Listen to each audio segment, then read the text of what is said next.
Class 10 compartmental का math का objective है, जो कि 10 मई से आप लोगों का जो है एग्जाम है मेरे डियर साथियों। कंपार्टमेंटल के जितने छात्र एवं छात्रा हैं जो एग्जाम देने जा रहे हैं, ये मैथ का जो है मेरे डियर साथियों इंपॉर्टेंट ऑब्जेक्टिव लेकर के आ गए, जो कि सीधे आपके परीक्षा में ये लड़ेगा।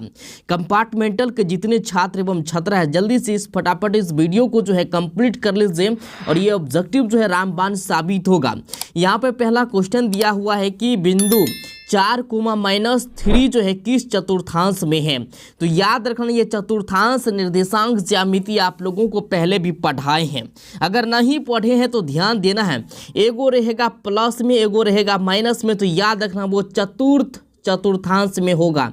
क्या में होगा? चतुर्थांश में। याद रखना ये टोटल ऑब्जेक्टिव जो है आपको कंपार्टमेंटल वाले सब एकदम पूरा जो है कंप्लीट कर लेना है। दूसरा में यहाँ पे कार्तीय तल में स्थित किसी बिंदु 6,4 के कोटि का मान होगा।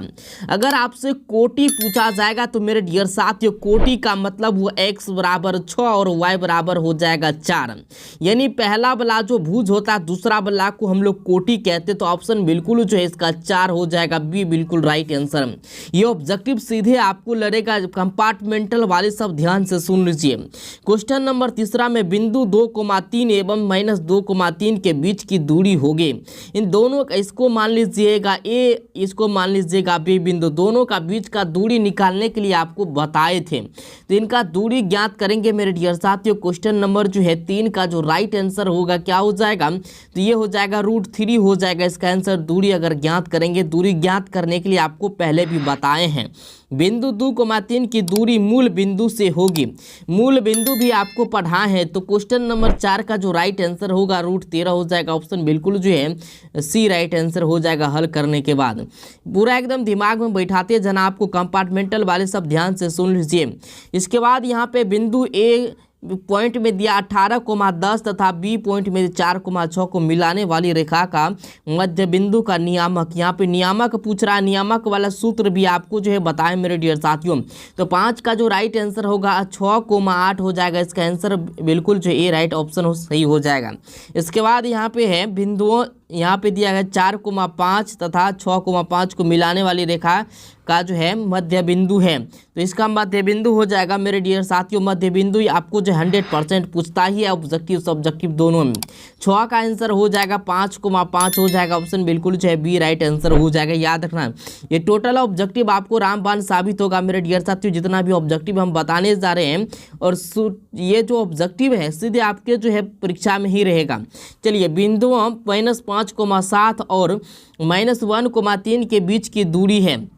दूरी ज्ञात करने के लिए आपको बताए थे x2 - x1 का whole square plus y2 - y1 का होल स्क्वायर सूत्र लिखाए थे ना आपको। तो इसका जो है रूट में कर देना। तो ये सूत्र पे आपको बैठा देना है। ये हो गया x1 का मान हो गया -5, y1 का मान हो गया 7, x2 का मान हो गया -1, y2 का मान हो गया प्लस का 3। तो इसमें आपको जो है बैठा करके निकालना मेरे डियर साथ। इसका जो राइट आंसर होगा 7 का तो हो जाएगा क्या? 4√2 हो जाएगा। ऑप्शन बिल्कुल जो है सी राइट आंसर हो जाएगा। इसके बाद यहाँ पे बिंदु 2,3 एवं 4,1 के बीच की दूरी होगी।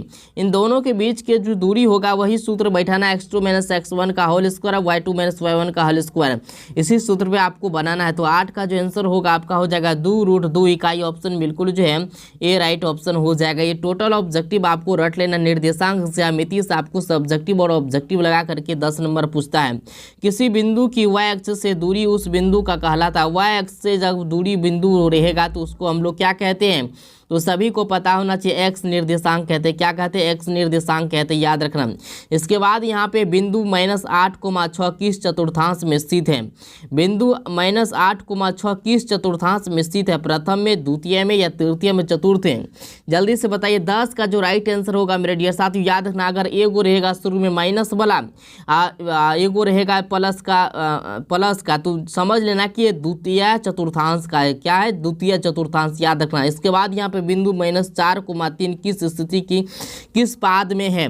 तो ये किस पाद में मेरे डियर साथियों? 11 नंबर का जो राइट आंसर होगा, ये आपको याद है द्वितीय पाद में। जिस तरह से यहाँ पे द्वितीय चतुर्थांश है तो उसी के अनुसार से ये द्वितीय पाद हो जाएगा। एगो माइनस वाला रहेगा, एगो प्लस वाला रहेगा, तो याद रखना है। ये याद रखने के लिए हम ट्रिक बता रहे हैं आपको। चलिए, इसके बाद यहाँ पे किसी बिंदु की एक्स अक्ष से दूरी उस बिंदु का कहलाती है। क्या कहलाती है मेरे डियर साथियों? एक्स अक्ष से दूरी उस बिंदु का कहलाती। मान के चलिए यहाँ पे एक्स अक्ष है, तो यहाँ से लेके ये बिंदु क्या कहलाएगी मेरे डियर साथियों?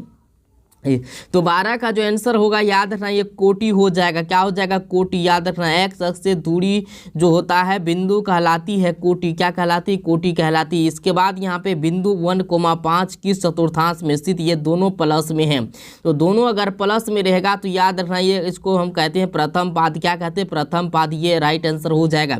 इसके बाद यहाँ पे दिया गया है बिंदु -3, -5 किस चतुर्थांश में स्थित है? ये 100% आप लोगों को जाएगा। तो 14 नंबर का जो राइट आंसर होगा मेरे डियर साथियों, क्या हो जाएगा बताइए? -3, -5 किस चतुर्थांश में स्थित है? तो ये हो जाएगा मतलब तृतीय चतुर्थांश में स्थित है। किस चतुर्थांश में? याद रखना, अगर दोनों में माइनस लगा रहेगा, दोनों में माइनस लगा रहेगा, याद रखना, दोनों में माइनस लगा रहेगा, तृतीय चतुर्थांश हो जाएगा। याद रखना। इसके बाद यहाँ पे y अक्ष से 5 इकाई दाईं और x अक्ष पर एक बिंदु P स्थित, P के निर्देशांक ज्ञात करना है। y अक्ष से 5 इकाई दाईं ओर है, तो इसका हो जाएगा मेरे डियर साथियों, सीधा सा समझना है। x,0 बताए थे आपको, y,0 बताए थे ना, याद नहीं तो कोई दिक्कत नहीं है। तो y के जगह पे 5 ले लेना है, तो समझ जाओ कितना होगा इसका आंसर। तो बिल्कुल 5,0 हो जाएगा आंसर। चलिए, इसके बाद यहाँ पे जो है दिया गया बिंदुओं ए में दिया गया है 2,-3 तथा बी में दिया है 2,2 बीच की दूरी है। इन दोनों के बीच की दूरी ज्ञात करने के लिए आपको बताएं हैं। अगर नहीं पढ़े हैं निर्देशांक ज्यामिति, तो निर्देशांक ज्यामिति का जो है प्लेलिस्ट बना हुआ है, जा करके देख सकते हैं, डिस्क्रिप्शन में लिंक भी है। तो 16 नंबर का जो राइट आंसर हो जाएगा 5 इकाइयाँ हो जाएगा। क्या हो जाएगा? 5 इकाइयाँ। इसके बाद यहाँ पे बिंदुओं इतना 3 बिंदु दिया है, तो त्रिभुज के शीर्ष बिंदु है, यह त्रिभुज है। तो ये जो है मेरे डियर साथ त्रिभुज का शीर्ष निकालने के लिए आपको बताए थे ना, तो इनका जो निकालेंगे तीनों, अगर जो है सेम आंसर निकलेगा तो हो जाएगा ये समबाहु त्रिभुज, अगर नहीं होगा तो विषमबाहु त्रिभुज। बताइए क्या होगा? तो 17 का जो आंसर होगा ये हो जाएगा समद्विबाहु त्रिभुज, यानी दो जो है भुजा इसका बराबर निकलेगा। अगर तीनों भुजा अगर बराबर निकले समबाहु हो जाएगा। चलिए, इसके बाद यहाँ पे दिया गया है 18 नंबर में बिंदुओं इतना दिया गया, तो शीर्ष है। शीर्ष निकालने के लिए आपको जो है ये सवाल का जो है मेरे डियर साथ, ये नहीं कि सिर्फ आपको ऑब्जेक्टिव में गिरेगा, सब्जेक्टिव में भी ये जो है शीर्ष निकालने के लिए बोला जाता है। तो अगर आप वीडियो देखना चाहते हैं तो प्लेलिस्ट बनल है निर्देशांक ज्यामिति का, देख लीजिए। 18 का जो आंसर होगा वर्ग के। क्या हो जाएगा? वर्ग के। ये जो बिंदु शीर्ष है वर्ग के हैं। चलिए, इसके बाद y अक्ष पर एक्स अक्ष से 5 इकाई की दूरी पर x अक्ष के नीचे के एक बिंदु स्थित है। तो ए का निर्देशांक अभी बताए थे ना, y अक्ष और x अक्ष से 5 इकाई की दूरी पर है। तो याद रखना, सीधा हमको समझना है बिंदु ए स्थित है, तो सीधा समझना y अक्ष के जगह पे 5 इसके बाद जो है x अक्ष के जगह पे क्या 0 ले लेंगे, तो इसका आंसर क्या हो जाएगा? 19 का। बिल्कुल जो है 19 का आंसर हो जाएगा। तो 0,-5 हो जाएगा मेरे डियर साथियों। क्या हो जाएगा? 0,-5। चलिए, इसके बाद यहाँ पे दिया गया है 20 में 5,-2 और बी में दिया है 9,6 को मिलाने वाली रेखा को 3:1 के अनुपात में बिंदु P बांटती है। तो P के निर्देशांक ज्ञात करना। अनुपात वाला बताए थे, M1 M2 वाला जो सवाल था वो पढ़ाए थे आपको, ठीक है। तो निर्देशांक ज्यामिति अगर आप नहीं पढ़े तो कोई दिक्कत नहीं है, डिस्क्रिप्शन में लिंक है, वीडियो आप जो है आराम से देख सकते हैं। 20 का जो राइट आंसर होगा 8,4 हो जाएगा। ऑप्शन बिल्कुल जो है बी राइट आंसर हो जाएगा। इसके बाद यहाँ पे दिया गया है y अक्ष पर एक बिंदु जिसकी बिंदु 4,2 से दूरी 5 है, तो निम्नलिखित में कौन है? इनमें से कौन है? 21 नंबर का जो आंसर होगा बिल्कुल 0,-1 हो जाएगा। ऑप्शन बिल्कुल बी राइट आंसर हो जाएगा। ये टोटल ऑब्जेक्टिव जो आपको जो है कंप्लीट कर लेना, नहीं तो बाद में आपको पछताने के सिवा कुछ नहीं मिलेगा मेरे डियर साथियों। त्रिभुज ABC के दो शीर्ष जो है ए पॉइंट में -1,4 बी पॉइंट 5,2 है, तो इसका मध्य केंद्र जो है जी 0,-3 है। तो तब सी का निर्देशांक बोला ज्ञात करने के लिए, तो सबसे पहले इन तीनों का जो है हमको निकाल लेना मध्य बिंदु, ठीक है। इसके बाद जो है निकल जाएगा 22 का जो आंसर होगा -4, -15 हो जाएगा। ऑप्शन बिल्कुल सी राइट आंसर हो जाएगा। इसके बाद यहाँ पे त्रिभुज ABC के शीर्ष ABC के निर्देशांक क्रमशः -2, -1, 3, -2 और -1, 2 हैं। तो मध्यिका जो है AD की लंबाई ज्ञात करना, त्रिभुज बनाना है और AD यहाँ पे मान लेना है, ठीक, यहाँ पे D मान लेना है, इसका जो है लंबाई ज्ञात करना है। तो 23 नंबर का जो आंसर होगा मेरे डियर साथियों √10 हो जाएगा, याद रखना। इसके बाद यहाँ पे यदि A में दिया है 3,8, B में -4,2 और C में 5,-1 त्रिभुज ABC के शीर्ष हैं, तब इसका क्षेत्रफल होगा। क्षेत्रफल निकालने के लिए वही सूत्र लगाना, 1/2 x1 23, 31, 12 वाला बताए थे ना, y2 - y1, ठीक है। तो ये सूत्र पे आपको जो है बैठा करके बनाना, ये सूत्र आपको पहले भी पढ़ाए थे। चलिए 24 का जो आंसर होगा तो ये हो जाएगा 37.1/2 वर्ग इकाई। ऑप्शन बिल्कुल जो है बी राइट आंसर हो जाएगा। ये टोटल ऑब्जेक्टिव जो बताएं निर्देशांक ज्यामिति का ऑब्जेक्टिव था, ये हो सकता है आपको 100% इनमें से 10 नंबर जो है आपको फंस जाएगा। इसलिए जिस वीडियो को पूरा कंप्लीट कर लेना, और जो है 2 नंबरा टाइप का जो क्वेश्चन होता है वो भी आपको बता दिया जाएगा, ठीक है।